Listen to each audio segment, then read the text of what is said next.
Hi everyone, so for this video I thought I would do just a little video to show a few products that I've had lying around for either a couple of years or things that I've bought recently that they're just a bit like disappointing, I suppose. Just products that are like I do maybe use every now and again and realise why I don't really like them, and they're just a bit like meh, like what you would call meh products. So the first one I've got here is by Love and Toast, and this is a lip glaze called Prep School, and it's number 74. Love and Toast I think you can get in Space NK. I don't know how widely available it is across all the shops across the UK, etc.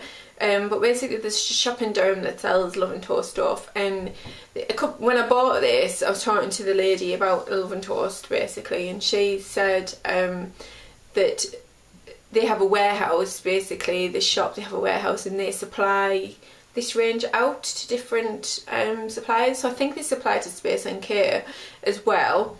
But basically I picked this up and as you can see from the inside, from the packaging, it's like what you would call like a pink, like a deep pink berry colour, not like a purple berry colour, but like a pinky one.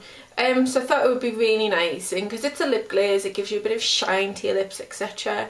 Basically it's the wettest, slippiest lip glaze that or lip gloss that I've ever tried. It's just not that great. And then the colour, when you squeeze it out, I mean it does have some colour there, so that's the colour on the hand, but it's just so like when you rub it out it's just so like wet, and like it's not particularly sticky, it's just literally the texture is not great at all, and it doesn't stay on your lips very well. You feel like when you apply it that it's just slipping all over your face. When you push your lips together it's like over the top of your lips, you know, so it's on your skin. It's just, yeah, just not that great. And the colour on my lips in particular, because they're like slightly pigmented in that they like a deep pinky colour anyway, it doesn't really look like I've got particularly colour on. It just looks, might as well be clear gloss basically. So yeah, not that impressed with that, and for the price of it, I think at the time, if I remember rightly, it was about $14.99, so not exactly cheap. Just to now be sat in the drawer for 2 years and never really used, and to probably think about throwing it away, which is a bit disappointing because it's a bit of a waste of money. But anyway, so yeah, that's that one. Bit meh, not particularly impressed with it. I do like some of the hand creams in that from Love and Toast. Some of them smell a bit funny, but I was really disappointed with that because I thought it was going to be great and it just wasn't. The other thing I've got here, and this, I excuse the packaging because I did have it in my handbag, so it's got a bit bashed by stuff, but basically this is the Liz Earle hand repair, and this is a sample thing that I got when I bought like I think it was like my last lot of cleanse and polish, etc. Normally love Liz Earle products. This one in particular, squeeze this out, it's quite a thick hand cream, so when you squeeze it out it looks like that. Rubs on, it's quite a nice texture, it's not greasy at all, it rubs in really nice on your hands. Don't like the smell, don't like the smell at all. I don't know what it is, and for me with hand cream you've got to have the nice texture, see it's non-greasy at all, and it does soak right into your hands really well, so it is a nice hand cream in that respect. But the smell for me, and I don't know what it is, because it's got, obviously Liz Earle's are all natural ingredients, etc. But this just, it's just got a really like strong smell, and I don't know, for me hand creams, they've got to, I like them to smell, I don't know, I don't like them to not be a smell that I like, basically. I like them to smell nice on me, because obviously with a hand cream the smell tends to last, and like, you know, as you're using your hands or, you know, moving around, you get like a whiff of it until, you know, so it's nice that they smell nice. Whereas this, just smells, I don't know, it's odd. That's the only thing I really don't like about it. I like basically everything else about it except the smell, and it's a bit disappointing because I normally love this little stuff, and obviously you can't beat the cleansing polish and the toner and the moisturiser, etc. So yeah, that was a bit of a slight disappointment in that the smell wasn't particularly great for me. Okay, foundation here. I've got this number 7 foundation in the shade Alabaster, which is 02, and it's the Stay Perfect foundation. Yeah, I have used this. You can see I've used her about there in it. It's okay, basically, but for me, the only thing is with it turns into a bit of an oil slick on my face. The colour's perfect for me, the Alabaster shade, because I've said before, it's really difficult to find a shade that suits my skin tone, because a lot of ranges, the shades, I think they stop at ivory, and sometimes the ivory shade is too dark for me. But yeah, Alabaster. This shade Alabaster is perfect shade for me. It's okay on the skin. It's just basically, yeah, it turns into an oil slick on the face, and I'm not particularly pleased with that. I'm having issues with my skin at the moment anyway, but basically that's it there. And then when you rub it in, so it gives you quite a nice coverage actually. The only thing that I don't like about it is that the staying power for me on my skin isn't particularly that great. So, you know, if you suffer from dry skin maybe, this might be one for you if you're very pale skinned in the Alabaster shade, you know, Alabaster to Ivory type of shade. That might be one that's just going to get relegated somewhere else. Other face product is this Smashbox product. Basically, I've had this for about 3 years now. Packaging is grubby. The packaging broke not long after I had it. Basically, it doesn't clip in fully properly. You really have to. It did clip in properly, but this little button here just got broke or whatever happened to it, and it's sometimes difficult to really fasten it like that. So that is not a plus for me, because basically this was not cheap. I got this off QVC, and you got a halo powder brush with it. So it came together, and yeah, it's basically a powder. It's called Halo Hydrating Perfecting Powder. So obviously you got the Halo powder brush with it, and this is in the shade Fair. This is supposed to work a bit like a mineral foundation if you use it by itself with the Halo powder brush. It's supposed to give you quite a good coverage foundation. Doesn't do that for me anyway, let's just say that. It's really grubby, so I do apologise, but basically it's a powder, and you turn this dial here to get, obviously, to shave off your powder. Obviously it is Smashbox products and not exactly cheap products, and for me the packaging is okay. It wasn't that great. Disappointing that it obviously broke, so obviously you couldn't keep it in your handbag because it did come open.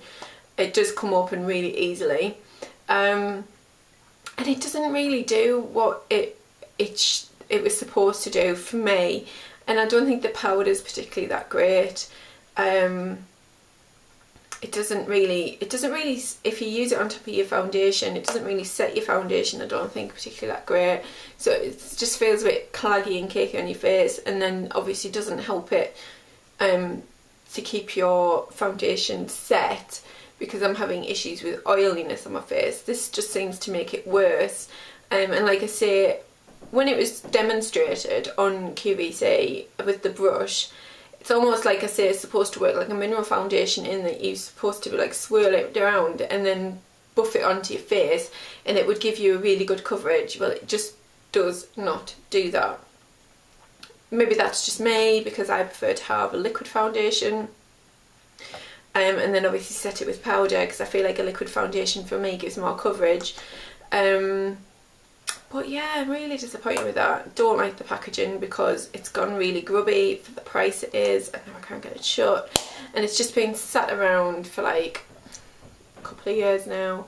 not really, used every now and again, and then realise why I don't particularly like it.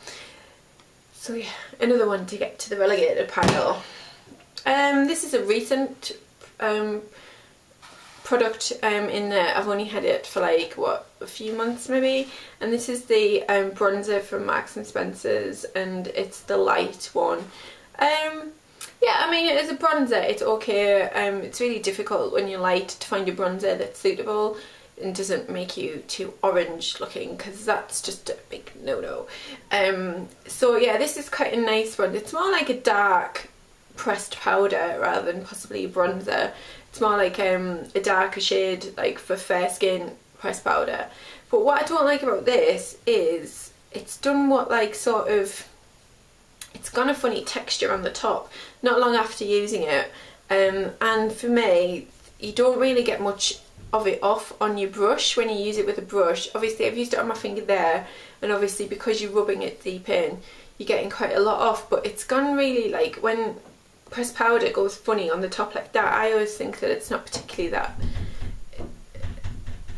great, in that it's like the texture's changed of it, and then when it goes the funny texture, it's almost like when you use your brush on the top of it the next time, you don't get any powder off it, which sounds really odd. It's probably a really bad way of trying to explain what I mean, but yeah, the texture's gone really funny on it. And basically that's the colour there when you rub it onto the back of your hand.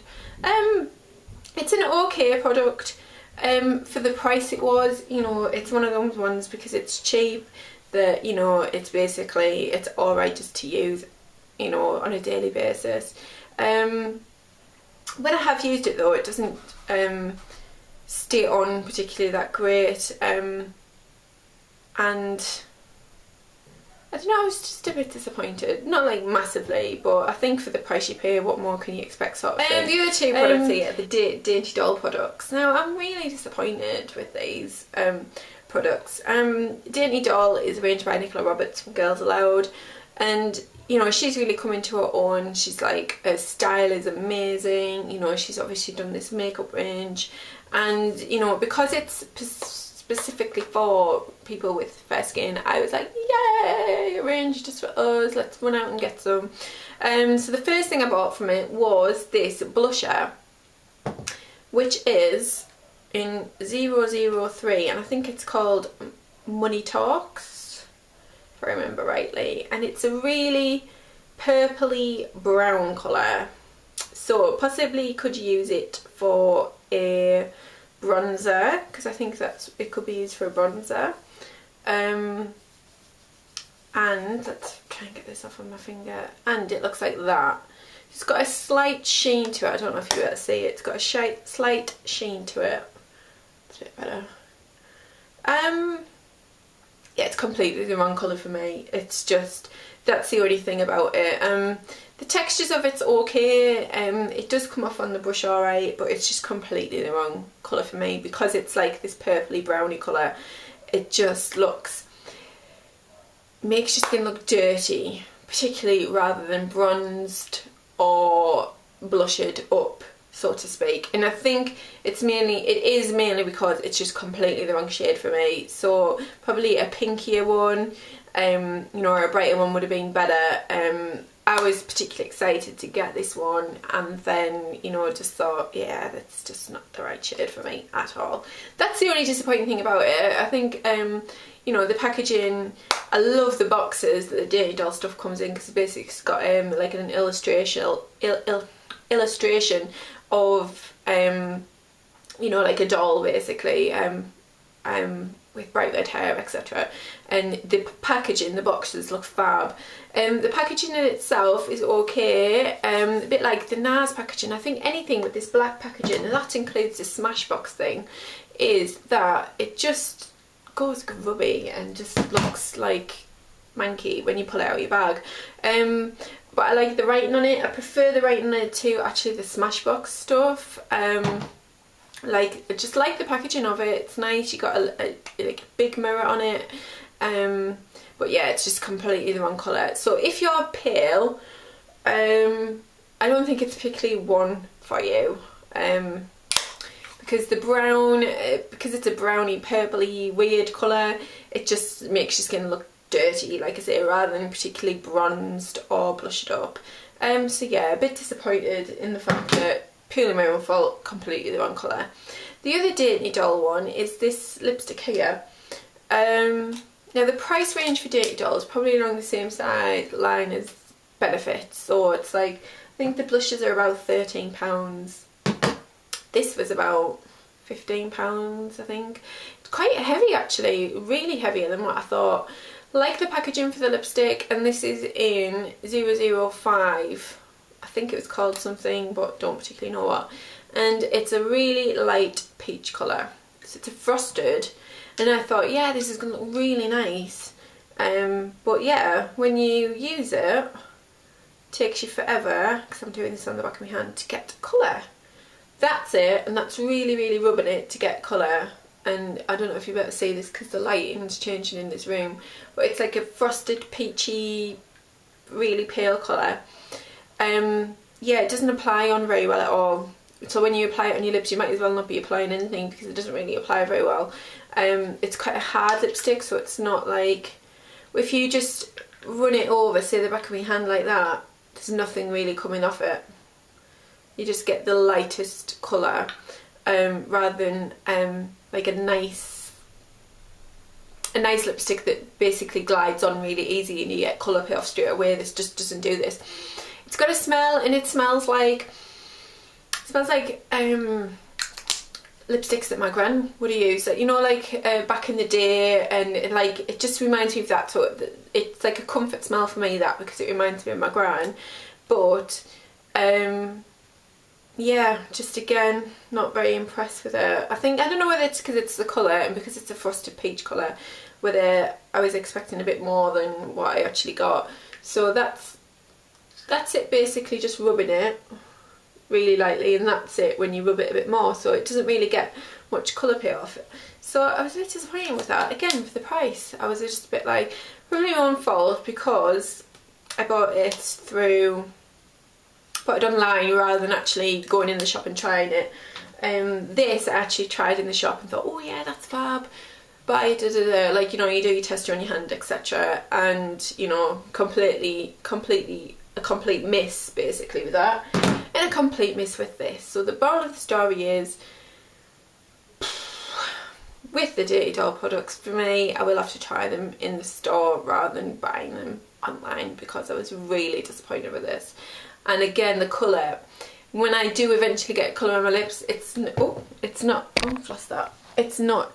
the right shade for me again. So, you know, what was I thinking type of thing.